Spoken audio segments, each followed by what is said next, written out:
What is up, adventurers? Welcome to Adventuring with Chris. I am in downtown Augusta. More specifically, I'm in the red light district, the one of the many adult clubs, the discotheque that's behind me. But that's not why I'm here. I'm here because they are tearing up Broad Street for an improvement project.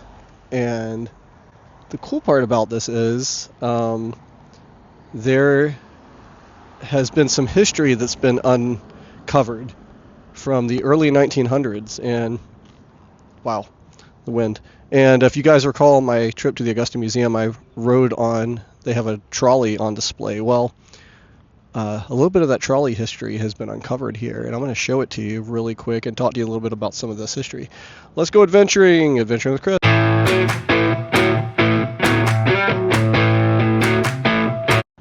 So my brother was the one that pointed this out to me, and this road you normally wouldn't be able to access because it's right in the middle of Old Broad Street. But if you look right here, you can see the trestles and the old trolley tracks from what used to be the trolley system that ran through here in Augusta at the turn of the century, early 1900s, before buses and cars. And it was that transition time when, there was people were kind of going from horseback to trolley system or gas-powered cars. But this is all that's left of the old trolley track system that's been uncovered. This stuff has been buried for over 100 years at least.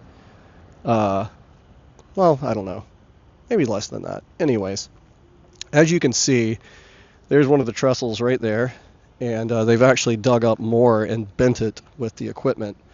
Here's a little more of some of the other tracks. There's another piece of trestle right there. Here's more trestle. So this is from the old trolley system. And I'm going to pull up some video to give you an idea of what I'm talking about from this old trolley system that they've just uncovered. And again, this has been buried under, concrete for a long time. And it's kind of cool that this has been uncovered again. Let's see what else we can find here. Yeah, as I started walking, I just started seeing more stuff. Old bricks from where this used to be cobblestone on Broad Street. And more torn up rail track. And here's more torn up trestles. It's amazing. These are from trees that were from the 1800s. And they built this. This is wild. So I'm going to show you guys something else too here I just discovered in a minute. So this is just wild though. This has been under the ground for over 100 years. And I have to do the math. I'm going to get you some exact numbers, but the trolley would go straight down that way. I'm not seeing any other marks here where you can kind of make out where the trolley tracks may have used to been. If you look, I'm not seeing it here where they've dug up anything either, but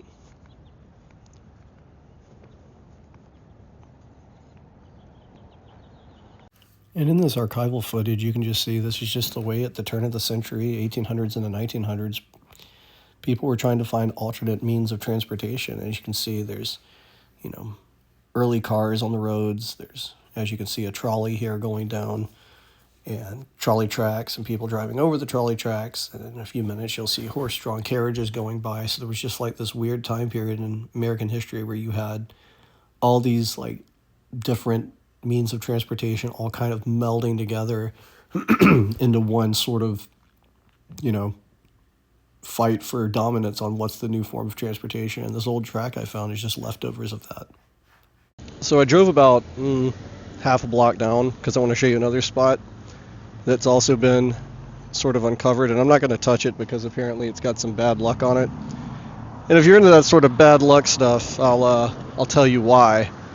Because it has to do with some of the slave trading posts that used to be here during the Civil War, and this was one particular slave trading post that apparently an African shaman put a curse on. So right here, and I don't want to touch it because they say if you do, you get bad luck, but that all that's left of it is that sort of I guess you could call that like the base of a pillar. Well, this is the spot of the haunted pillar from the 1800s, Civil War times, and what happened here was many slaves that were brought here against their will from Africa were bought and sold right here by plantation owners, what used to be a slave market. And it's said that a slave trader or a slave was brought here was a shaman, and he put a curse in this entire place, and it eventually burnt down. And I'll throw some historical photos in here too, but apparently it burnt down, and they say it was because of the curse. And then people later years started coming by and touching it and would have horrible bad luck happen to them as a result of touching this. And this went on for years. People would touch it, spit on it, do whatever, and then bad luck would happen to them. They'd die, they'd get in a car wreck. And someone eventually came through here on Broad Street and smashed it with their car and knocked it over, and they just left it and never put it back up. Which is kind of good, because it's kind of a shitty history if you think about it. I mean, there's no historical placard here or anything for it, I guess, where there shouldn't be. But someone right here on Broad Street came burrowing in and just boom, took it down. And I'll share some pictures of that as well. But this is the spot of the old haunted pillar, one of Augusta's haunted spots. Don't really talk about it anymore because it's from an ugly part of history, and we need to tell the story, obviously, to learn from our mistakes. But this is the old haunted pillar. All right, so we're gonna head somewhere else because I want to show you guys about a building that's now abandoned and a penthouse on top of it left over from a disgraced U.S. senator. Let's go check it out. So I guess I spoke too soon as I was driving. I was like, wait a minute, I see a historical placard by the old haunted pillar, and sure enough, they put something up. Let's read it. Alright, so prior to 1800, a market house stood on the site called the Lower Market. Another market was built in 1826 called the Upper One, 7 blocks to the west. As the city got bigger, 1826 to 1827, but was destroyed by fire in 1829, so there's the curse I was talking about. It was rebuilt with a town bell and a clock on its cupola.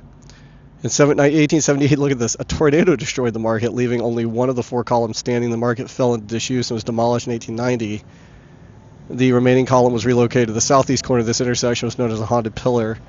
So there it is, folks. So tornado and fire took this place down. So, and there it is across the street. So it was a big market, but again, kind of an ugly history, but history nonetheless. And the things that they're uncovering down here for this renovation are kind of bringing that stuff to light.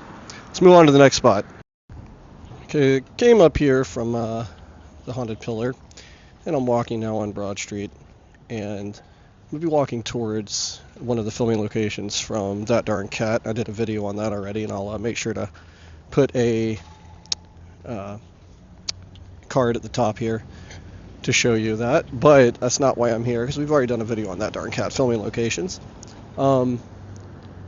What I'm about to show you now is a story of a disgraced state senator by the name of Hawley. So Gene Hawley was initially from Aiken, and 1964 was elected to the Georgia State Senate and was so liked by the senators that they actually were going to give him a lifetime appointment, jokingly. But that's not where he made his money and fame. He made his money and fame in investing in Texas oil, and he brought a lot of his riches back here to the Augusta area, where he convinced the city to have a civic center built, donated money to the city itself. It's starting to rain a little bit, but that's all right. And eventually bought the old bank building and built a penthouse on top of it. And he was so thankful to God and Jesus, he was a religious man, that he had a cross erected at the top of the penthouse. Now behind me is the building used in the filming locations of That Darn Cat. Anyways, I'll show you the penthouse now and what's left of it. So he actually had the same architect. You can see the top. I guess I should be walking backwards here. Let's try this. So the same architect who constructed the building the Louvre is currently in Paris, is who Senator Hawley commissioned to make his penthouse here on top. And as you can see, that's a busted window. And there's videos of urban explorers here on YouTube going into it, skateboarding, and trespassing. I'm not going to do that, but as you can see, Riff Raff have got up there, busted the windows into Holly's old penthouse that he had built. And that was actually a office up there with a great view. I'll show you some pictures of things I found online. And he had the cross erected, I guess. Let's see if I get my finger in the shot. Right about there is where the cross was. He had erected for thanking his religion and God for all of his financial success. Well, the success was short-lived, and by late 60s or so, he was brought up on bank fraud charges and was convicted and had to serve time in prison and lost all of his wealth. And this penthouse actually got passed down to different people over the years. Artists use it, different places. They actually filmed that darn cat in this building as well. But now, as you can see, it has completely been abandoned and fallen into disrepair. Holly died in 2000 and people sort of forgot about him.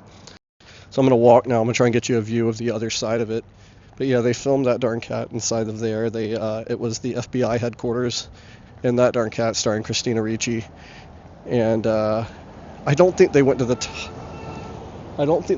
top of the penthouse, Senator Hawley's penthouse. But my dad told me a fun story that he'd go to garage sales and things like that back in the day, real early in the morning, and he said he'd have garage sales himself, and that Senator Hawley, really looking rough, came walking up one day, barely recognized him, and was looking to buy some stuff at the garage sale. So again, he fell on hard times after the bankruptcy and kind of fell into obscurity. But I'm going to walk you guys down to the Lamar building that he once owned, and his penthouse on top that has I believe it's got inside of it a office space, a couple of bathrooms and bedrooms and things like that. But can you imagine though the view that he had in this building and the amount of wealth he had just to all squander it away because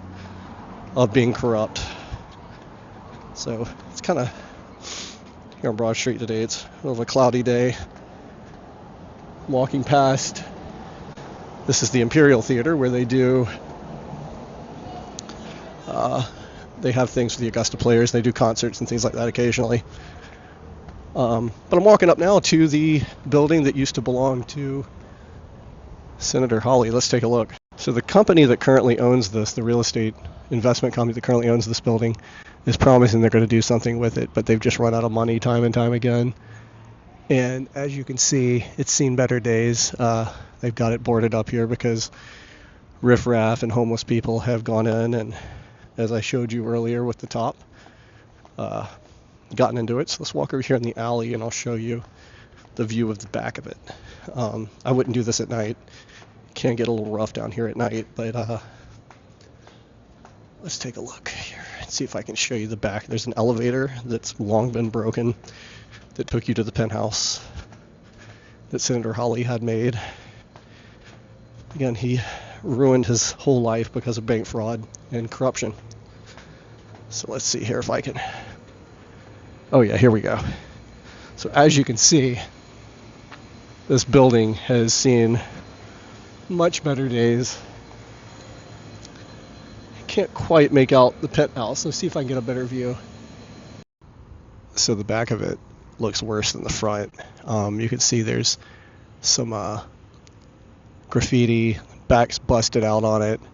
Now that little spot there in the middle is where the elevator used to be. I don't know where the elevator's at anymore, if they've removed it or if it's just further down, but that was how you got up to disgraced Senator Hawley's penthouse. Starting to rain.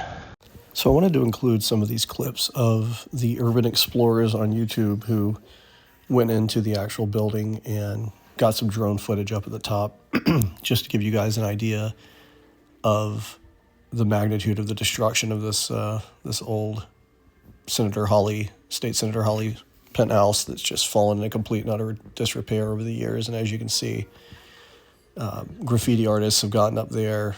People have bashed windows. I mean, it's just a shell of what it used to be. In this, at this time, was a I'm sure, $1 million operation to get this, penthouse for the senator to go work in, and he owned the whole building. But after he got arrested, his whole career went down, and he filed for bankruptcy and had to get rid of this place. So it didn't immediately fall into disrepair, but it did over time. I'd pop my drone up and get a better view of it, but the weather is not the greatest today for this, and I just kind of wanted to do a random video here of this. I drive past it like every day, and it just gets worse and worse and worse every time you see it. Of course, the thing that people are speculating may happen next is someone's going to go up there and jump out the window, but who knows. So I came to the other side here, and you can see just the top of the elevator right there. It is. So there's the elevator, and you go all the way to the top to the penthouse. And God, it just looks awful. So many different owners over the years tried to do stuff with it with big ideas and just run out of money.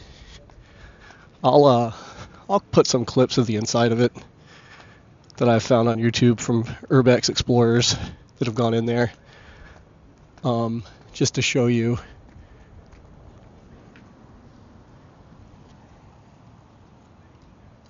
how bad this place has fallen into disrepair. Movie filmed here. Wealthiest senators in Georgia lived there. I mean, so much history. But now there's no idea what to do with it. Used to be a bank building.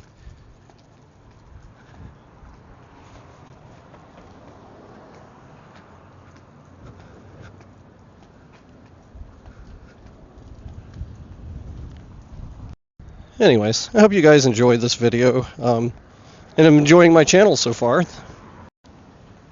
I've tried to do a little bit of everything lately, museums, local history, things like that, and hopefully this is the sort of stuff you enjoy. The music of Hans Zimmer and others, that sounds like a good concert, actually. I have to check that out. Sorry, I'm being random. Yeah, so I hope you enjoyed this from downtown Augusta. I'm going to walk over here and check out this real quick. Now, another thing I've heard is that this monument here, this Confederate monument that's been here, made of marble, that it's in the way of progress here for tearing up the center of Broad Street, and that they're actually going to tear it up and move it to the Augusta Museum of History, which in my opinion, I think that'd be a better spot for it, because they've got a pretty decent Civil War section at the museum. So I think this would better suit that. But this was placed here by the Daughters of the Confederacy, and it's got all the presidents and the generals of the Confederate Army on it. Anyways, here I am walking in the rain for you guys, but that's what I like to do. Sort of hiking back to my car, but I like to talk to my dad and my mom because they've got interesting stories about the history of this town, and they've got all sorts of Chris, I saw your YouTube channel, you ought to do this, you ought to do that. And Dad goes, what about Senator Hawley? And he's got stories of mobsters, and I'm kind of curious to see what this is in that darn cat. Let's put the camera up to the window. I think this bank has been abandoned longer than it's ever been open. Walking up here, God, I don't remember ever this building being open. The old bank. Now, as you can see, this is where you'd put your money in the depository. They just don't make buildings like this anymore. But yeah, this was filmed for that darn cat. Can't see anything in there. I could have sworn something else is filmed here as well. I don't quite remember what, though.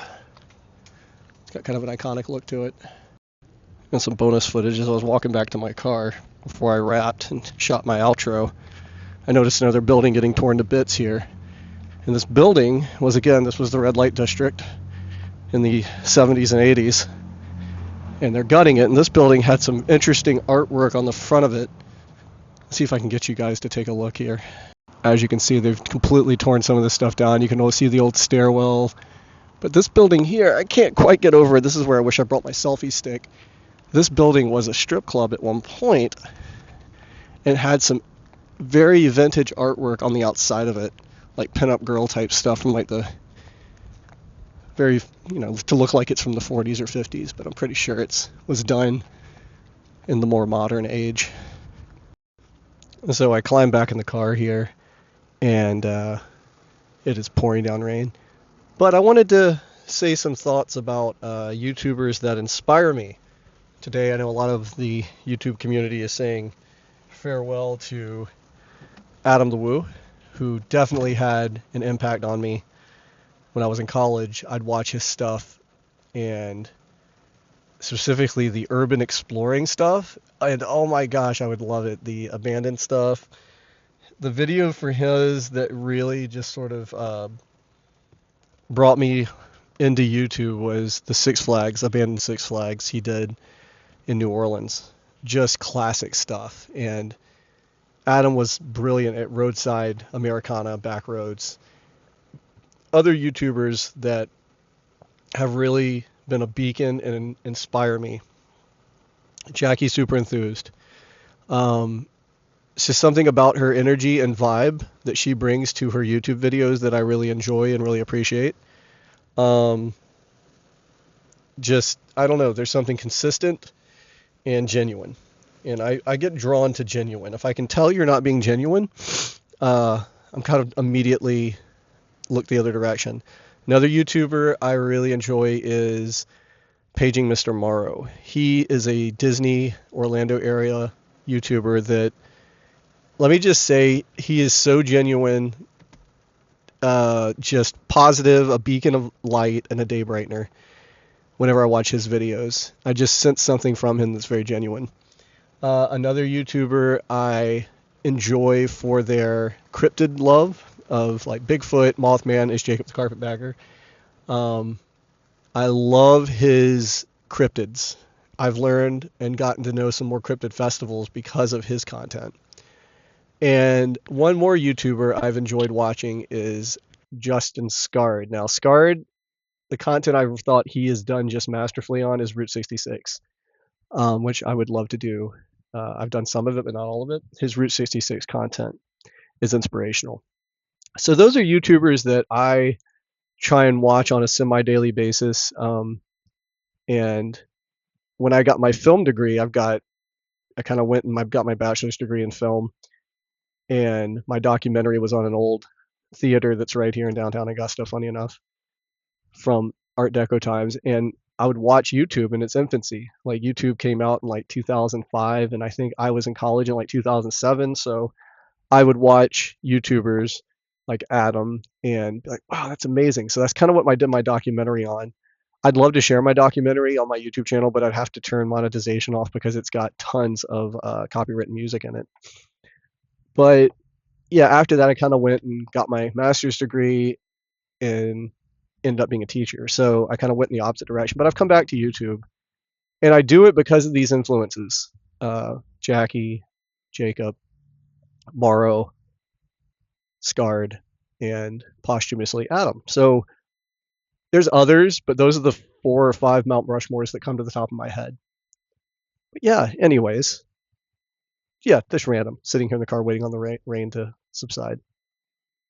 Anyways, I hope you guys have been enjoying my channel, Adventuring with Chris. I've got plans coming up to go to more local museums that are free or a reduced cost. You got to support your local museums, even the weird ones. Sometimes you've learned some interesting, weird stuff. But I hope you guys enjoyed this. It is starting to come down a little more, so I am making my way back to the car. Make sure to like, subscribe, comment. I go live 5 days a week, 3 times a day, to get to know you guys a little bit more, to answer questions. But anyways, keep an eye out for more videos from Adventuring with Chris. I'll catch you guys on the next one.